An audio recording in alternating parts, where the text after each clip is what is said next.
the aftermath of the horrific, unprovoked terrorist attack on innocent Indian tourists in Kashmir's Pahalgam, the collective consequence of the nation demanded justice.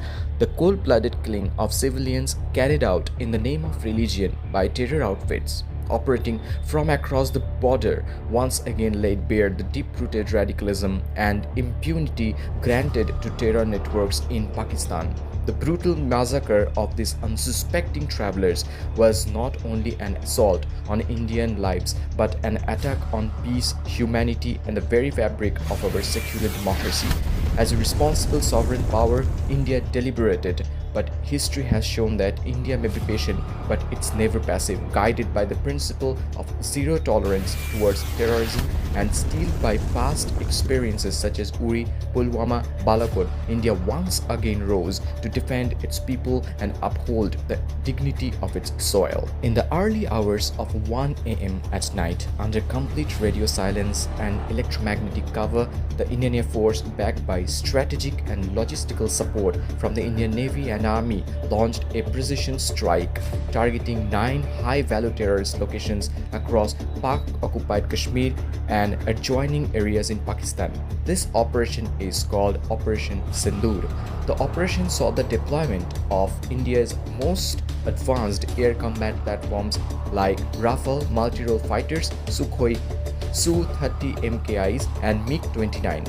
Flying in tight formations, these aircraft executed coordinated air-to-surface strikes with Scalp EG stealth cruise missiles, ensuring low radar visibility and precise targeting.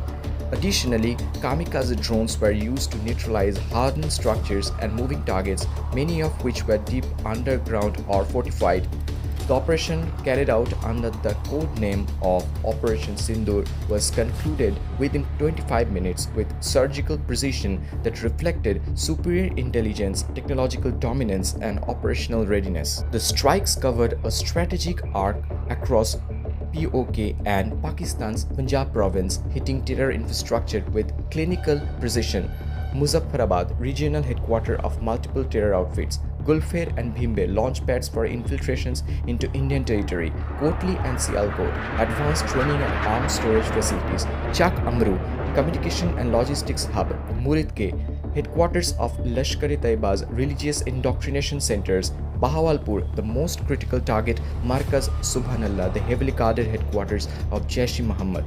The strike on Markaz Subhanallah is believed to have eliminated 14 high-ranking figures, including family members and aides of Masood Azhar, the mastermind of multiple terror attacks, including 26/11 Mumbai, Pulwama, and the Kandahar hijacking.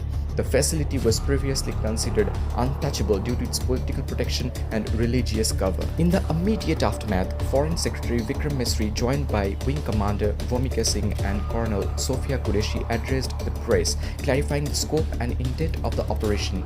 No civilian infrastructure was targeted, no civilian casualties were reported.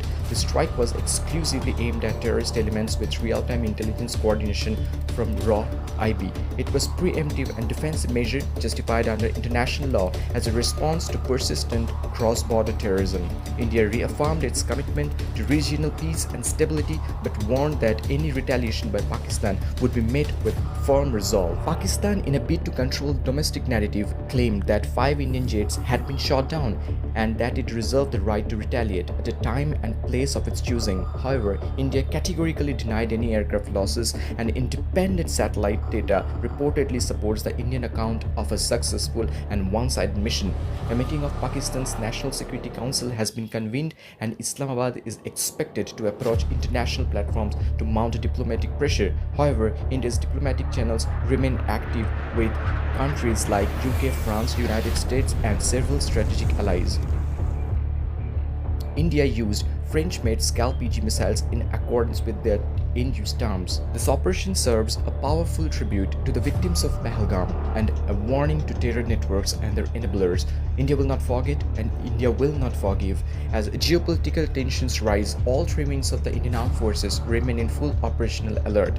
Air defense systems, maritime surveillance, and cybersecurity measures have been reinforced nationwide. The Indian people, though grieving, are united in pride, saluting the courage, professionalism, and unshakable commitment of our forces.